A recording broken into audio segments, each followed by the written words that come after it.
kita akan melanjutkan. Kita manfaatkan waktu sebaik-baiknya ini dengan melanjutkan kajian kita tentang untuk mengetahui akhlak-akhlak atau perbuatan-perbuatan yang buruk, ya. Akhlak yang tercela. Kita sudah sampai pada pembahasan kita tentang pertama sombong, kemudian yang terakhir kemarin menjelang Idul Fitri kemarin kita di Ramadan sudah kita bahas tentang hasadnya. Mengetahui akhlak tercela ini sekalian, ini penting karena apa? Ada banyak orang terjebak dalam keburukan tingkah laku atau akhlak karena ketidaktahuan. Ada dua yang menyebabkan orang itu terjebak dalam dosa atau kemaksiatan kepada Allah. Pertama, mungkin dia tahu kalau ini buruk, tahu kalau ini salah, tapi dia tetap melakukan. Ini biasanya ditimbulkan oleh syahwat, hawa nafsunya. Tahu kalau ini sebenarnya buruk, gitu. Tahu kalau ini sebenarnya tidak diridhoi Allah, tapi dia lakukan saja. Ini biasanya timbul karena syahwatnya, karena hawa nafsunya. Jadi seorang melakukan dosa itu ada dua penyebab. Yang pertama karena syahwat, karena hawa nafsu. Ini bisa timbul pada orang-orang berilmu sekalipun. Yang kedua karena syubhat, karena ketidaktahuan. Nah ini sangat berbahaya, dua-duanya berbahaya. Nah ketidaktahuan ini, seseorang yang tidak tahu kalau ini buruk, biasanya ini akan menjadi penyakit yang menaun. Orang yang tidak tahu definisi tentang sombong misalnya, bisa jadi ada dalam dirinya itu kesombongan terus menerus. Maka obatnya adalah berpengetahuan atau belajar. Di antara yang kita pelajari adalah bagaimana kita mengetahui perilaku-perilaku atau perbuatan-perbuatan yang buruk tadi, yang sudah kita bahas dua. Yang pertama adalah sombong, yang kedua adalah hasad.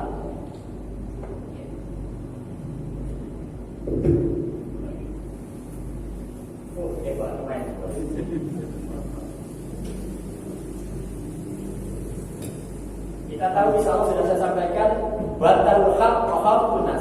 Sombong itu menolak kebenaran, meremehkan orang lain. Bahayanya sangat besar sekali.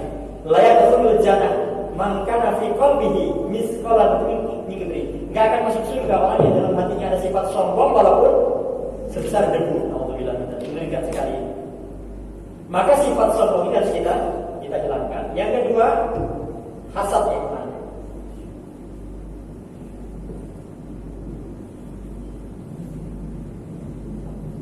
Yakun wal hasada, fa inal hasada yakun hasanati kama takun lalu khatabah. Hati-hati kamu terhadap sifat hasad ini. Kenapa? Hasad ini akan memakan kebaikan sebagaimana api memakan kayu bakar. Jadi kebaikan-kebaikan kita itu, sholat kita, puasa kita, zakat kita, haji kita, sedekah kita, perjuangan apapun yang kita lakukan itu termakan oleh penyakit yang namanya hasad ini selama masih ada dalam hati kita. Mengerikan sekali. Apa itu hasad? Gak suka, gak senang melihat saudaranya mendapatkan nikmat, dan dia ingin supaya nikmat itu berpindah kepada dirinya. Atau andaikan gak berpindah pada dirinya, dia berharap supaya nikmat saudaranya itu hilang. Alhamdulillah. Mudah-mudahan bahwa itu sebab berusaha itu hasad itu namanya. Dan itu bisa timbul pada kita semua. Penyakit-penyakit ini bisa timbul pertama. Mungkin dia tahu, saya katakan tadi, dia tahu, bisa jadi dia tahu, tapi dia kalah dengan hawa nafsunya, syahwatnya. Yang kedua, mungkin dia tidak tahu, menganggap ini sesuatu yang biasa-biasa saja. Nah, ini penyakit yang ditimbulkan oleh umat-umat iblis. Nah, pagi ini saya akan bahas tentang zalim.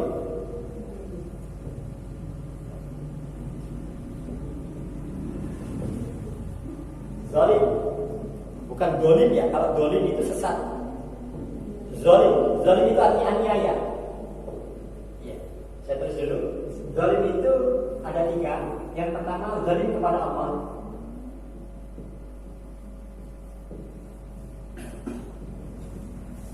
Zalim kepada sesama hamba Allah.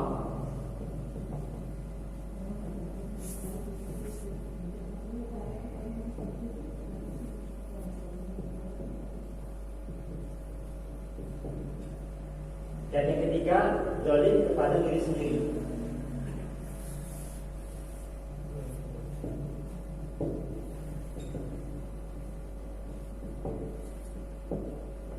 Ini banyak kezaliman pada diri sendiri yang kadang-kadang kita nggak tahu ini. Zalim pada diri kita sendiri. Bagaimana orang itu bisa zalim kepada Allah?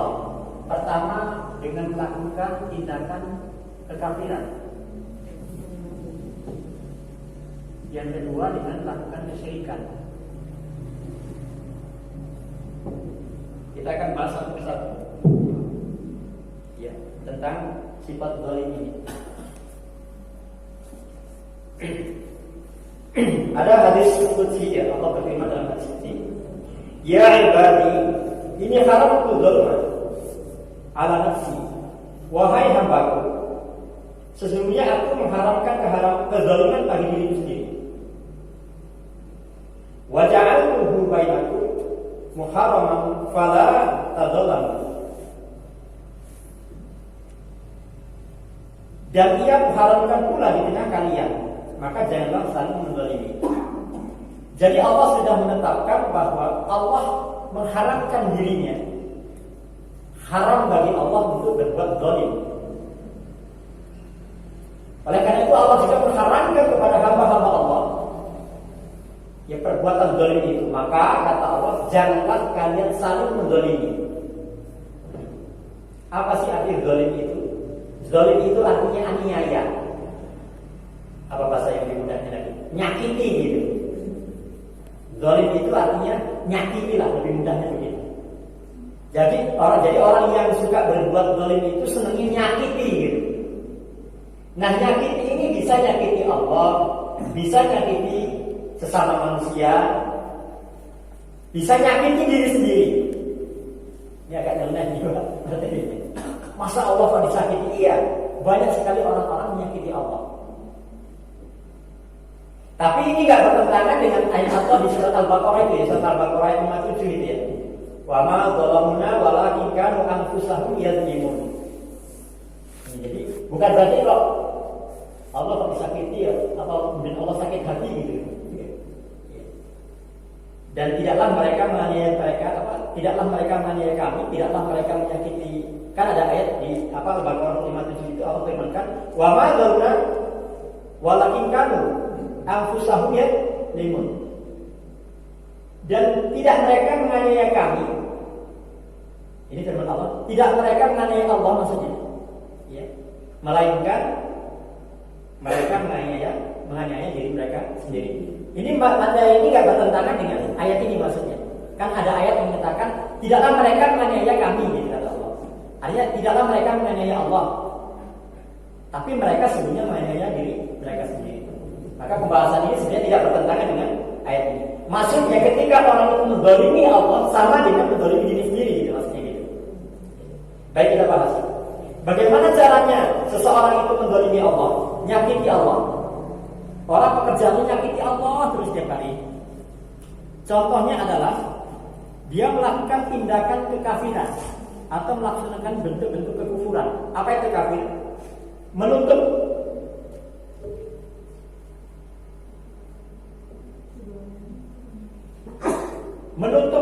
atau menolak ya. Jadi wal kafiruna humuz zalimun. Sebenarnya orang-orang kafir itu zalim, kata Allah. Jadi ketika orang itu menolak perintahnya Allah, diperintahkan sama Allah dia nolak, dia telah menyakiti Allah. Dia telah berbuat zalim kepada Allah. Yang pada hakikatnya juga berbuat zalim pada diri sendiri. Datang waktu sholat subuh, gak bangun juga untuk dia nyakiti Allah itu. Nyakiti banget sama Allah. Diperintahkan dia gak mau melaksanakan. Dilarang dia gak mau meninggalkan. Ini namanya nyakiti Allah. Berbuat zalim kepada Allah. Berbuat zalim kepada Allah. Yang pertama, jadi dengan bentuk-bentuk kekafiran. Saya akan berikan sebuah ilustrasi supaya mudah. Saya akan berikan sebuah gambaran supaya mudah. Contohnya, misalnya kita punya anak. Kita kasih dia anak itu, kita rawat, kita didik, kita besarkan. Kemudian suatu ketika kita minta sesuatu kepadanya, untuk melakukan sesuatu. Nah, ambilkan barang ini bisa. Kemudian dia menolak.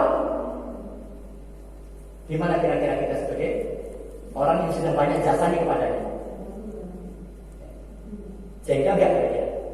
Bagaimana dengan Allah yang telah menciptakannya, memberikan rezeki kepadanya, memeliharanya, dan sebagainya Allah sebagai Rabb itu. Kemudian ketika Allah meminta sesuatu kepadanya untuk melakukan sesuatu, dia menolaknya. Itulah bentuk kezaliman kepada Allah. Nyakiti betul sama Allah. Ini bisa terjadi terus-menerus ketika dia nggak mengetahui tentang ini. Datang waktu sholat nggak melaksanakan, waktu Jumatan nggak datang juga. Zalim betul kepada Allah. Datang waktu Ramadan nggak. Nah ini kalau dibiarkan ketika dia merasa tenang aja, santai saja dia. Jadi orang-orang kafir itu pada hakikatnya telah berbuat zalim kepada Allah. Yang kedua, bentuk kezaliman kepada Allah itu diletakkan bentuk kesyirikan. Apa itu kesyirikan? Yaitu menciptakan Allah dalam bentuk peribadahan, mengarahkan, mengorientasikan ibadahnya itu kepada selain Allah. Bukannya dia beribadah kepada Allah, malah dia beribadah kepada selain Allah. Atau niatnya kepada selain Allah. Ini bentuk-bentuk kesyirikan. Dan ini sudah menyakiti Allah. Jadi orang-orang musyrik itu dia telah menyekutukan Allah, telah menyakiti Allah, menzalimi Allah. Jadi telah menzalimi Allah. Apakah kemudian ketika manusia itu menzalimi Allah kurang mulia Allah? Tidak. Allah tetap mulia. Walaupun manusia sejagat ini semua kafir dan musyrik semua, Allah tidak akan berkurang kemuliaannya. Jadi pada hakikatnya tidaklah mereka menzalimi Allah, tapi mereka itu menzalimi dirinya sendiri. Ketika menzalimi Allah itu dia telah menzalimi dirinya sendiri. Kenapa? Tidak akan kurang kemuliaan Allah dengan kezaliman manusia. Tidak akan berkurang kemuliaan Allah. Justru dia yang merasa rugi. Dialah yang merasa rugi. Cuman bedanya, sebenarnya sama dengan kita ya, Bapak sekalian. Kalau kita ini memang orang yang mulia, orang yang baik, walaupun orang itu membuli kita, mengejek kita, apalagi merendahkan kita tetap mulia. Sebaliknya, kalau kita ini memang hina, kalau kita merendah, kalau kita buruk, orang mengangkat kita, menyanjung kita sekalipun, kita tetap hina. Jadi nggak perlu pencitraan nggak penting. Yang penting bagaimana kita memuliakan diri kita. Begitu Allah itu Al-Karim. Walaupun orang itu zalim kepada Allah tetap mulia. Cuma bedanya Allah itu As-Saburu, Allah itu Maha Sabar. Namanya As-Saburu. Kalau kita kadang-kadang dibully orang itu sudah gak sabar rasanya gitu. Bedanya di situ. Sebenarnya kalau kita kaji macam ini, insya Allah kita ada ketenangan dalam hati kita. Walaupun kita direndahkan orang sekalipun, diejek, dihina dan sebagainya. Kalau memang kita mulia, akan kita mulia. Gak usah dipromosi-promosikan lah bahasanya. Bentuk saja diri kita menjadi pribadi yang mulia, maka orang mengakui atau tidak mengakui, kita tetap sebagai orang yang mulia. Karena begitulah Allah. Itu insya Allah cara memahami tauhid asma wa sifat. Al-Karim, Allah itu Maha Mulia. Walaupun sejagat manusia itu merendahkan Allah bahasanya gitu, menghina Allah, tapi Allah tetap mulia. Maka as-sabur, maka bersabar. Allah itu Maha Sabar. Tapi memang nggak ada yang bisa menyamai kesabaran Allah, nggak ada. Kembali di sini.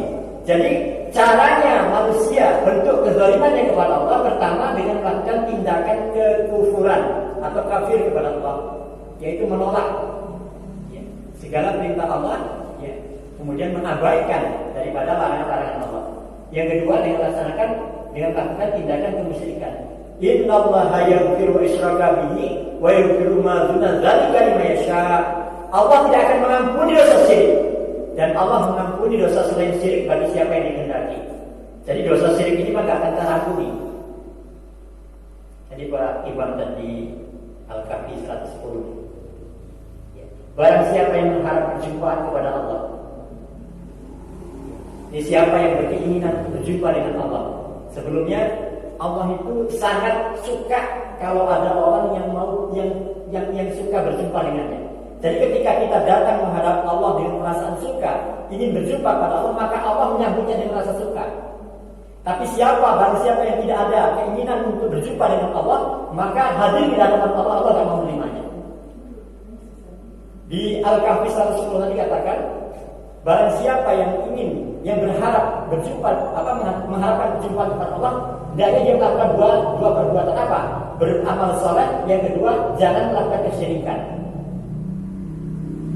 Beramal soleh, apa itu amal soleh? Amal baik. Yang kedua, jangan melakukan kesyirikan. Inilah. Jadi insya Allah ketika kita melaksanakan amal-amal soleh, kemudian kita jangan melakukan kesyirikan, berarti ada keinginan kita berjumpa dengan Allah, dan ada keinginan Allah berjumpa dengan kita. Jadi kayu bersambut dan bahasa. Tapi siapa yang tidak punya keinginan berjumpa dengan Allah, Allah tidak punya keinginan berjumpa dengannya. Gimana kira-kira? Kalau Allah sudah tidak mau bertemu dengannya, padahal kita kembali itu hanya kepada Allah, ya kan? Hanya kepada Allah kita semua kembali. Kalau Allah sudah tidak mau menerima, kemana lagi kita tempat kembali? Bersiap-siap kita akan kembali kepada Allah. Dan bagaimana supaya Allah itu senang menerima kehadiran kita? Caranya bagaimana? Lakukan perbuatan soleh, tadi itu amal soleh. Hindari bentuk-bentuk kesyirikan. Nah, artinya apa?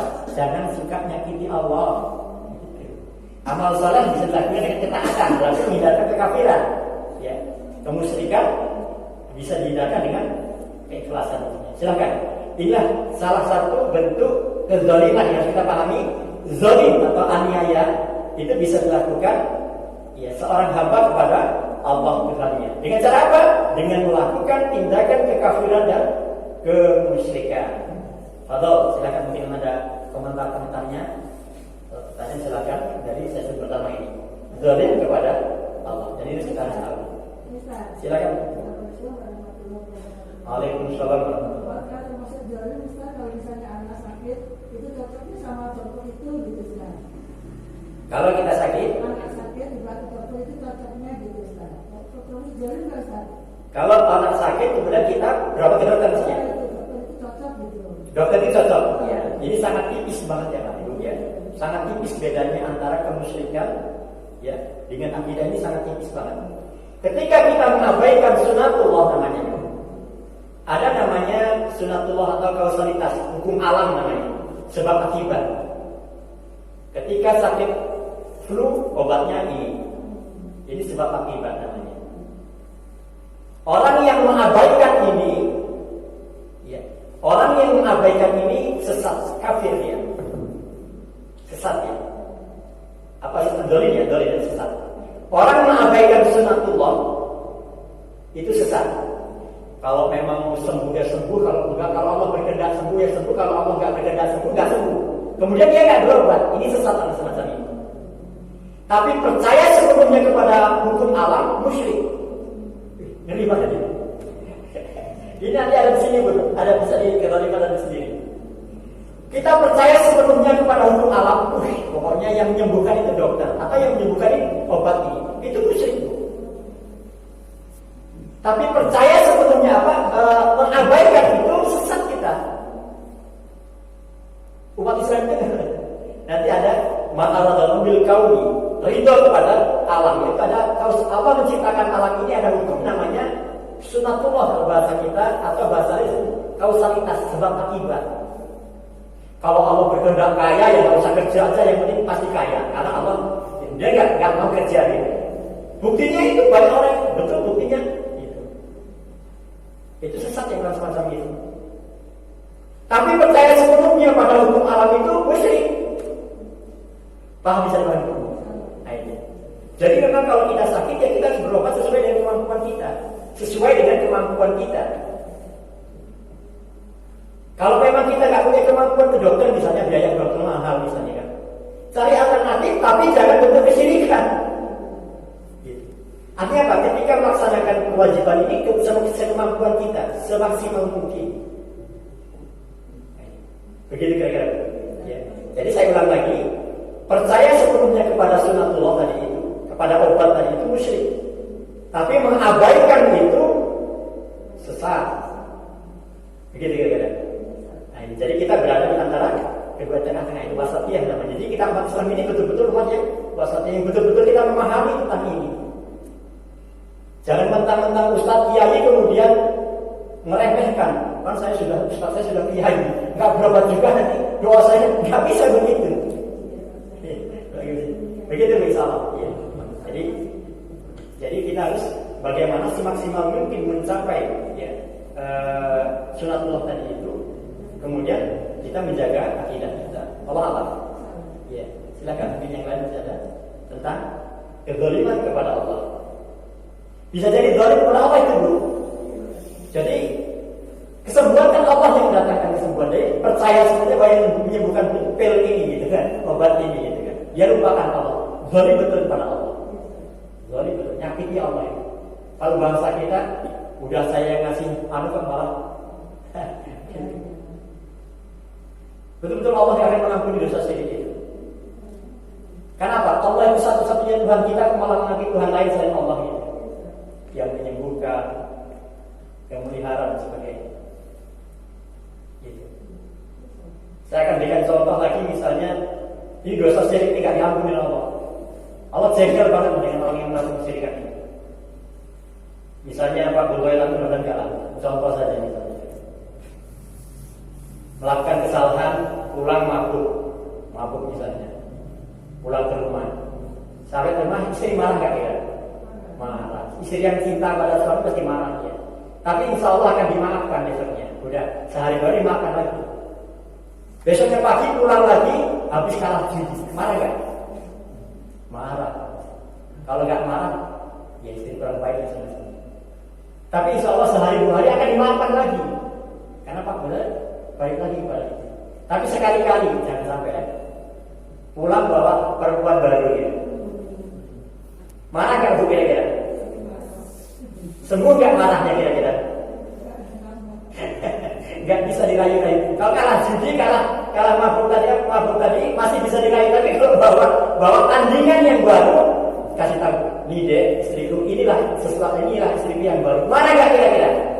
Dan marahnya nggak akan tersembuhkan lagi. Walaupun dirayu kayak apa, nggak akan sembuh lah kemarahan istri. Demikian kita pulang kepada Allah, membawa Tuhan baru selain Allah. Nih ya Allah Tuhanku ini, kira-kira begitu.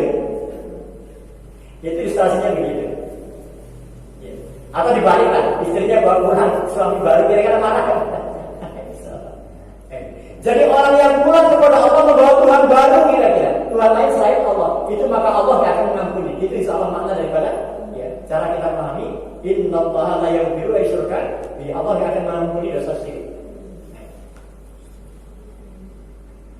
Itu pengertian tentang zalim kepada Allah. Bisa dipahami ya? Baik, kita akan lanjutkan. Bisa jadi orang itu zalim kepada sesama hamba Allah. Bagaimana caranya? Orang itu melakukan kezaliman kepada sesama manusia. Ada sebuah hadis mengatakan begini: barang siapa pada dirinya terdapat suatu milik saudaranya yang diambil secara zalim, baik berupa kehormatan maupun apa saja, hendaklah dia meminta agar dihalalkan hari ini juga. Sebelum kelak tiada lagi dinar dan dirham, lantas jika dia memiliki suatu amal soleh, maka diambillah darinya sebesar sesuatu yang diambil secara zalim itu.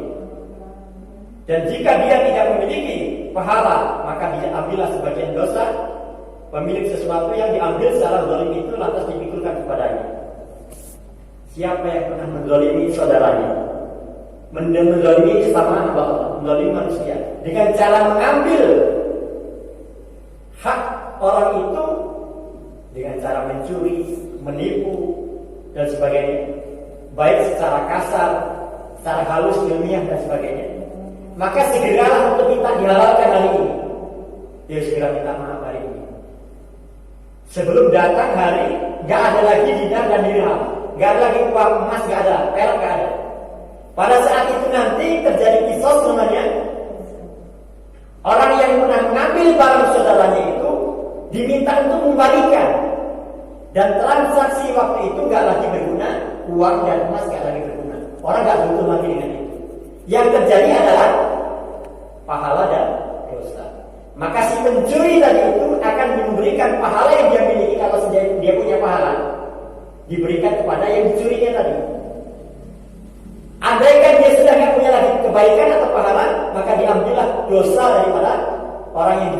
dipikulkan kepadanya. Jadi jangan merasa tenang-tenang orang yang mencuri, orang yang menipu saat ini nggak ketangkap, jangan merasa tenang. Tetap ada perhitungannya nanti.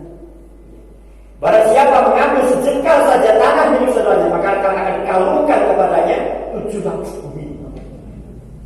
Sejengkal saja Pak. Bapak ibu sekalian, mudah-mudahan jangan sampai ya ngimbit bahasa dari ngimbit ya. Mindah pagar bahasanya. Sejengkal saja Pak. Sejengkal saja kita merembet pagarnya tetangga kita. Nambahnya. Maka Allah akan pikulkan, kalungkan kepadanya 7 lapis bumi. Masya Allah. Jadi 1 jengkal saja kita zalim kepada tetangga kita itu sudah membuat kita tersiksa sangat berat. Gimana kalau ngambil begitu banyak? Itu salah satu bentuk kezaliman kepada sesama hamba Allah. Salah satu contoh. Ngambil barang saudaranya saja, ya, ngambil sejengkal tanah saja.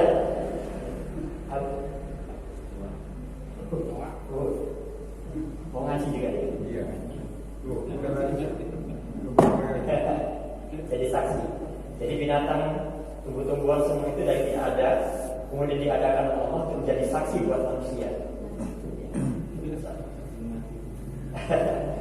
Baik, kembali pada siapa mengambil sejengkal tanah milik saudara, sejengkal saja itu sudah menjadi beban siksa yang 7 lapis bumi, Mas Allah. Sampai sana. Ya silakan. Jadi kezaliman seorang hamba kepada hamba sesama hamba Allah. Kalau kita bisa memahami ya, kezaliman semacam ini, insya Allah hidup ini nyaman betul. Saya nggak bisa bayangkan kalau orang itu mencuri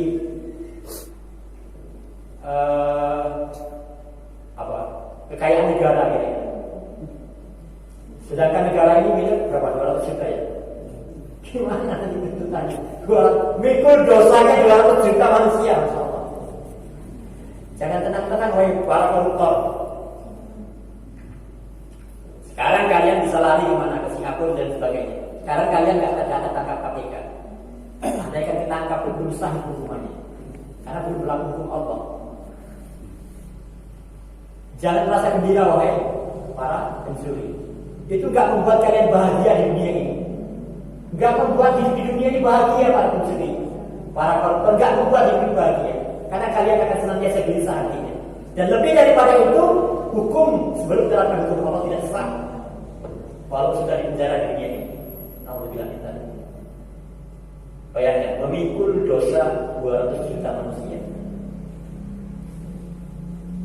Insyaallah kalau kita punya pejabat di dunia enak, insyaallah. Makmur di kita. Insyaallah. Ya, saudara silakan. Kita ada komentar-komentar daripada kezaliman kepada sesama hamba Allah. Jadi yang dikatakan orang bangkrut itu kan, di akhirat itu orang yang bangkrut adalah orang yang suka mendolimi saudaranya. Suka mendolimi saudaranya. Padahal tidak akan merubah kehidupannya menjadi bahagia ketika dia mengambil hak saudara. Tidak akan buat dia bahagia. Tidak akan berikan keberkahan dalam kehidupan. Betul, silakan. Kalau nggak ada apa? Ada. Assalamualaikum warahmatullahi wabarakatuh. Ini mengenai kezaliman ini, kalau kita melakukan kezaliman terhadap Allah kan mengampuni kepada Allah selesai lah. Iya. Tapi ketika kita mendolimi sesama manusia, sedangkan kita belum sempat minta maaf lah, artinya itunya seperti apa? Ya, cara bertobatnya. Cara bertobatnya, karena kan kalau sesama manusia ini kayaknya sepertinya agak berat. Karena belum ketemu ketika manusia itu belum mengikhlaskan kesalahan kita, nanti di akhirnya tetap dituntut kan? Soal ngeri banget ya. Makin lama ngaji kok makin ngeri ya. Hati kita ketika kita melakukan dosa dan kita merasa sampaikan, namanya mentah, titik hitam. Ketika kita beristighfar, mohon ampun ke Allah, hapus dia. Kalau dosa kita kepada Allah. Tapi dosa kita kepada sama hamba Allah, kepada sama manusia ini dibutuhkan perintahnya Rasulullah. Bersegeralah untuk minta dihalalkan. Dulu Pak Bedo itu waktu sekolah itu makan tahu putih 5 atau 3 kan? Misalnya ini. Orangnya nggak ada. Persoalannya ibu kandungnya sekarang nggak tahu di mana, ini nyarinya di mana. Ya. Cara bertobatnya gimana nih? Pengalaman Pak gitu kira-kira. Parasit ya. Ya. Tapi pasti ada solusinya. Ya. Islam hadir ini sebagai jalan keluar dalam kehidupan kita dari kesulitan seperti ini. Jadi ketika kita berbuat kezaliman kepada orang, kemudian orang itu tidak pernah bisa kita jumpai lagi, minta maaf. Tapi memang betul-betul kita bertobat kepada Allah. Maka ada beberapa hal yang kita lakukan. Pertama adalah mohon kepada Allah, berdoa kepada Allah, ya Allah, berikanlah kebaikan kepada orang yang pernah aku zalimi. Hapuskan dosa-dosa atas mereka. Kalau pertama yang dilakukan itu kita cari dulu orang itu. Sebagai upaya kita maksimal mencari dulu. Jangan dulu cari. Saya punya pengalaman ini, tapi pengalaman pribadi betul ini. Di kebun itu saya dulu masih jadi biasa. Ada ayam tetangga itu. Ini pengalaman nyata pada saya. Ayam tetangga itu saya pakai kayu itu Pak. Kayu saya potong itu, saya lempar pakai kayu, nancep di ayam itu, ayam jago loh, nancep itu. Nggak mati, langsung saya kubur. Ya Allah, jahatnya saya waktu itu. Saya nggak ngomong-ngomong sama orang itu. Sekarang baru saya nyadar ketika ngaji ini, kok gimana? Ini gelisah terus saya. Ternyata dosa itu membuat saya gelisah. Ini contoh ya. Saya mau ngomong orangnya udah meninggal Pak rupanya. Orangnya udah meninggal. Nah, saya cari Pak di sana, ketemu sama anaknya. Karena saya udah ngaji ini takut saya. Saya ketemu anaknya. Nah, saya yakini beliau adalah ahli warisnya. Dulu di kebun itu yang ayam kamu sih nakal itu atas saya. Kalau ayam kamu sih apa masuk, saya lempar pakai kayu nancep di tubuh ayam itu, kemudian saya kubur ayam itu. Saya minta ya, minta dihalalkannya. Ya sih nggak apa-apa gitu. Itu contoh. Karena ketemu Pak. Bagaimana kalau orang yang ketemu? Yang penting kita cari dulu, maksimal dulu kita berupaya. Setelah itu baru kita, ya kalau memang nggak ada mentok betul nggak bisa kita temukan, baru kita berdoa kepada Allah Subhanahu Wa Taala. Ya Allah, berikanlah kebaikan atas orang yang terzalimi. Karena jarang sekali itu orang yang menzalimi orang itu kemudian mau mendoakan orang itu supaya baik.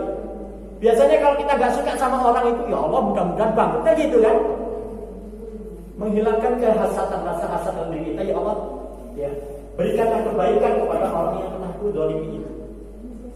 Kalau Allah sudah ridho, ya, kalau Allah sudah ridho, kuncinya pasti orang itu akan dibuat ridho oleh Allah Subhanahu Wa Taala, akan dicabut rasa kemarahannya kepada kita.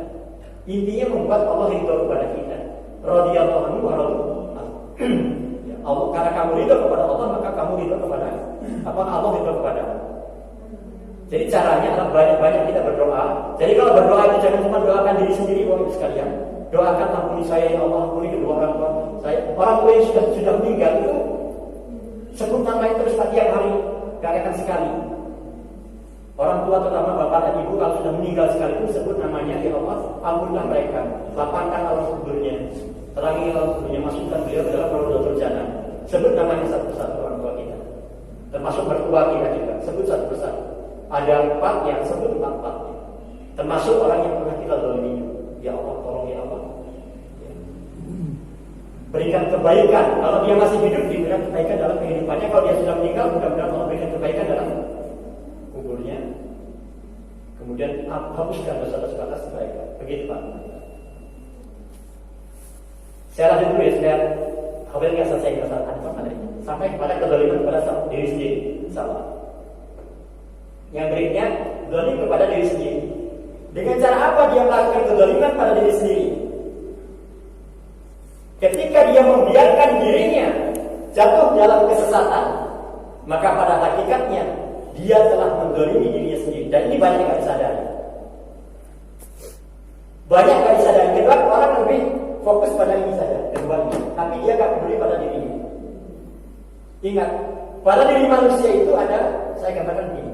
Pertama ada yang namanya diri kita ini Pak. Ada namanya otak. Ada namanya hati.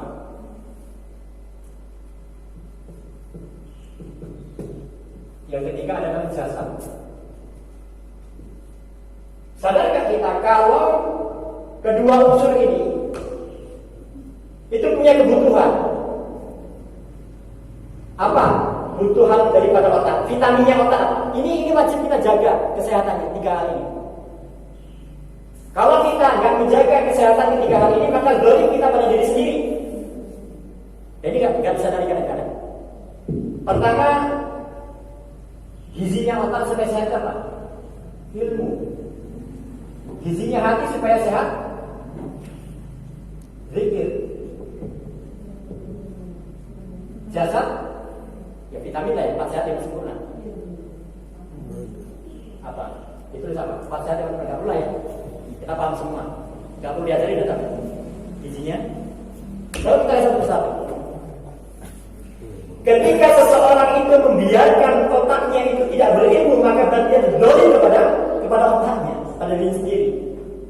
Membiarkan otaknya tidak sehat. Itu hak otak atau kewajiban kita memenuhi kebutuhan otak dengan ilmu. Bila khusus ilmu agama, kewajiban kita.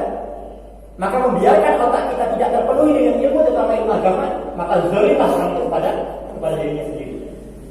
Yang kedua, hati ini juga butuh gizi juga. Apa gizinya hati? Zikir. Dan kita berkewajiban memenuhinya. Artinya hak hati untuk mendapatkan asupan gizi dari zikir. Kan hak Allah untuk diibadahi. Ada hak diri kita, Pak. Kemudian yang berikutnya, jasad kita juga butuh gizi yang perlu diperhatikan. Ketika kita membiarkan tadi itu, yang dikatakan sembuh nggak sembuh kalau memang Allah berkenan, itu dia telah menzalimi dirinya sendiri bu tadi, maka sesat. Kewajiban kita menjaga ketika. Nah kadang-kadang nggak tawazun, nggak seimbang. Orang lebih fokus pada,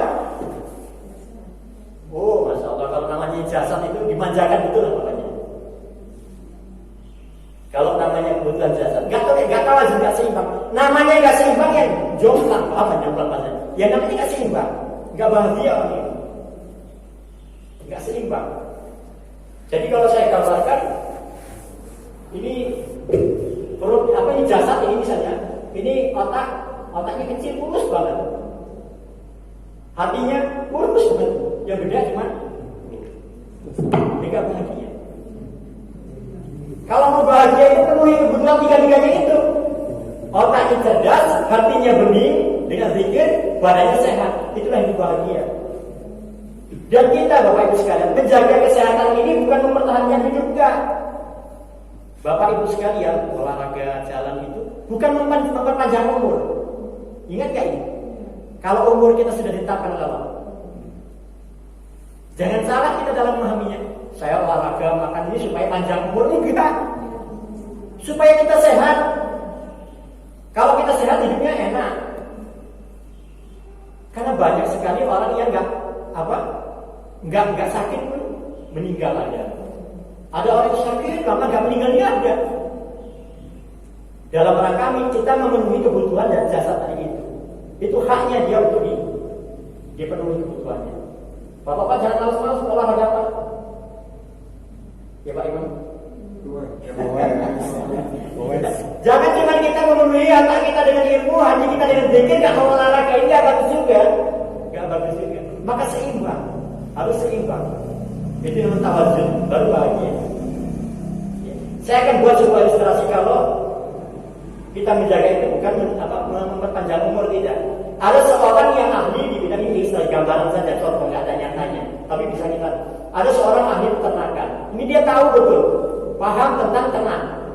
Dia telur ayam itu ini calon jantan, ini calon betina, dia paham. Sampai dia tetaskan 10 telur. Ini jantan semua menurutnya. Dia memang jantan semua ini tetas itu. Dia tahu supaya terhindar dari penyakit-penyakit ini, diimunisasi segala macam, dijaga, dijemur, dia macam-macam makanannya. Jadi dia harapkan untuk terhindar dari penyakit-penyakit. Tapi tiba-tiba dia mundur, keinjak 1. Apa namanya ini? Takdir bukan? Kemudian yang 1 tabrak kucing, tabrak mobil. 1 lagi dimakan kucing dan sebagainya. Orang sudah berupaya menjaga kesehatannya, tapi tetap nggak bisa lepas dari takdir Allah. Tapi kalau kita cuma pasrah saja pada takdir, itu sesat tadi itu. Itu kan. Jadi ini jangan sampai kita zalim pada diri kita. Kenapa? Mengabaikan unsur yang 3 tadi itu tidak dipenuhi kebutuhannya. Ini mohon maaf ini. Karena fokus banget masalah ngaji, ibadah, zikir, dia lupa dengan jasadnya. Ya tapi kalau kita nggak penuhi jasad kita, insya Allah nggak berdosa. Resikonya cuma nggak enak saja di dalam sakit. Itu saja. Nah, ini zalim kepada diri sendiri. Termasuk dia membiarkan, ya, atau mengkonsumsi sesuatu yang tahu kalau itu efeknya buruk pada dirinya, tapi dia terus menerus, itu namanya zalim kepada dirinya sendiri. Nah, jadi bisa zalim orang itu kepada Allah, bisa zalim kepada sesama hamba Allah, bisa zalim kepada diri sendiri. Yang semua itu adalah kegelapan di akhirat nanti. Silakan Pak. Ya. Kalau nggak ada pertanyaan, alhamdulillah langsung selesai. Itu adalah kezaliman. Jadi yang poin ketiga ini kadang-kadang orang jarang sekali menyadari. Termasuk pertanyaan ibu tadi itu, ketika orang itu ya tidak mau berobat, itu zalim kepada dirinya. Dia pasrah saja pada takdir. Tapi percaya sepenuhnya kepada obat itu musyrik. Nah, itu maksudnya di sini jawabannya Bu. Katanya tadi maksudnya ini. Jadi kita wajib untuk menjaga keseimbangan tubuh kita atau tawazun supaya hidup kita bahagia, maka terjagalah keseimbangan hidup kita. Dengan cara bagaimana? Kita penuhi ya otak kita dengan ilmu, khusus ilmu agama dan juga ilmu yang lain, ilmu tentang keduniaan. Kemudian penuhi hati kita dengan zikir kepada Allah, sehingga dengan demikian hati kita menjadi tentram. Innal ladzina amanu wa tatma'innu qulubuhum bi dzikrillah, ala bi dzikrillah tatma'innul qulub. Ingatlah orang-orang yang beriman dan hati mereka senantiasa merasa tentram dengan mengingat Allah. Ingatlah, hanya dengan mengingat Allah hati kita akan jadi tentram. Kemudian jasad kita juga kita penuhi dengan kebutuhan jasad. Sebesar apapun kebutuhan jasad yang kita miliki, semegah apapun yang kita miliki, tapi ketika hatinya tidak ada ketentraman, tidak bahagia juga. Ini saja. Kira-kira hidup ini begini kan? Cara kita ya membina diri kita dengan memenuhi 3 unsur dan apa dalam diri kita tadi. Ya silakan. Masih ada waktu, silakan. Kalau ada pertanyaan silakan.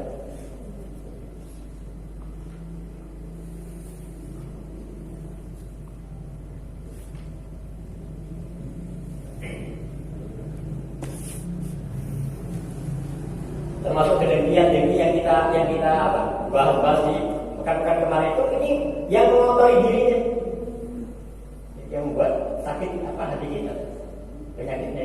Ini karena kita terjaga hati dari zikir. Zikir itu dengan segala macam bentuknya, Pak ya. Zikir itu dengan segala macam bentuknya.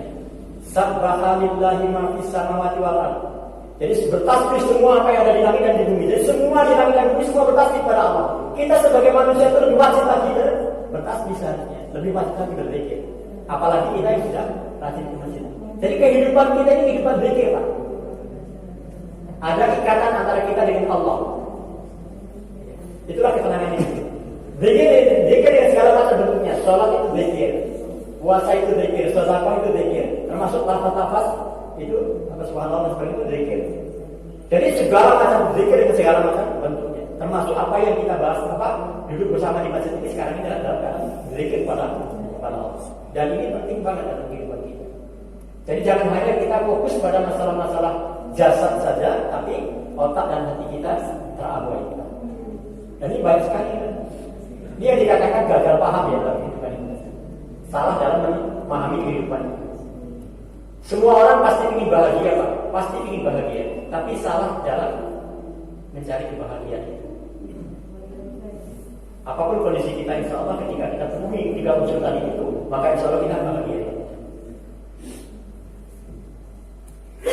Sudah masuk ke waktu? Masih ada, silakan Pak. Terkait dengan ini kan seperti yang hadis yang dikatakan bahwa konsekuensi dari zulminya adalah kebangkrutan. Iya. Nah, pertanyaannya di dalam kebangkitan itu kan kita membayar kezaliman kita kepada siapa yang kita zalimi. Tapi bagaimana dengan kezaliman yang tadi pada diri kita sendiri itu apakah itu juga? Ya, solusinya bagaimana? Kezaliman kepada Allah, kita mohon ampun kepada Allah. Selesai. Kezaliman kepada sama hamba Allah, kita mohon maaf kepada sama hamba Allah. Insya Allah selesai. Kemudian zalim kepada diri sendiri adalah merubah.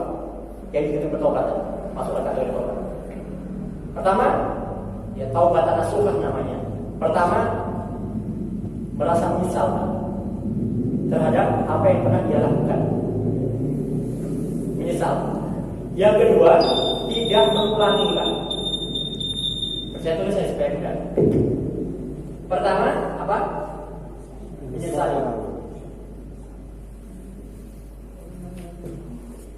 Sebab percuma Pak orang ngomong kapok saya, tapi besok pulang lagi percuma itu Pak. Iya, pernah zalim kepada dirinya sendiri, tapi ngomong nggak nyesal namanya, itu nggak ada penyesalan namanya, betul-betul menyesal. Dan ini nggak bisa rekayasa, namanya menyesal ini nggak bisa rekayasa, betul-betul tunggu dari hati. Yang kedua, jangan mengulangi lagi, tidak mengulangi Pak.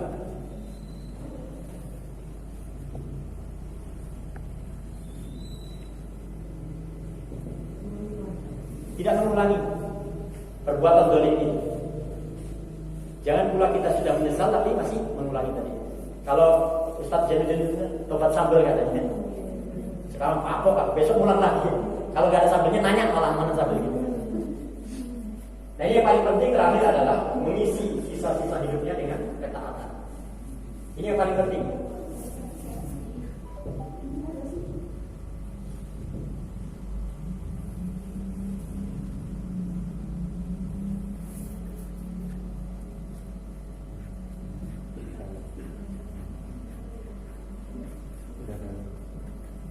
Ini yang paling penting adalah cara kita bertobat adalah mengisi sisa-sisa kehidupan kita dengan ketaatan kepada Allah. Sehebat apapun kita menyesali kesalahan kita, sebesar apapun kita tidak mengulangi perbuatan itu, kalau nggak diisinya dengan perbuatan taatan kepada Allah maka itu percuma. Yang paling penting adalah di ujungnya kita harus mengisi sisa-sisa usia kita dengan ketaatan kepada Allah. Atau bisa kita balik, walaupun kita mengisi sisa-sisa hidup kita dengan ketaatan, tapi kalau masih melakukan kezaliman, wala talbisul haqqa bil batil, wa takunu haqqa wa antum ta'lamun. Jangan kau campur adukan antara hak dan batil. Gitu Pak. Jadi ada orang yang dia nyesel banget, gak berbuat lagi, tapi gak taat pada Allah ada. Kan dia takut pada hukum dunia aja biasanya. Kalau konsumsi ini timbulnya begini, maka dia menghindari. Dia lebih taat pada dokter biasanya. Nah, kemudian mengisi sisa-sisa hidupnya, walaupun kita mengisi sisa-sisa hidup kita dengan ketaatan kepada Allah, tapi kalau masih ada kezaliman pada diri kita sendiri juga, itu harus berinsaf.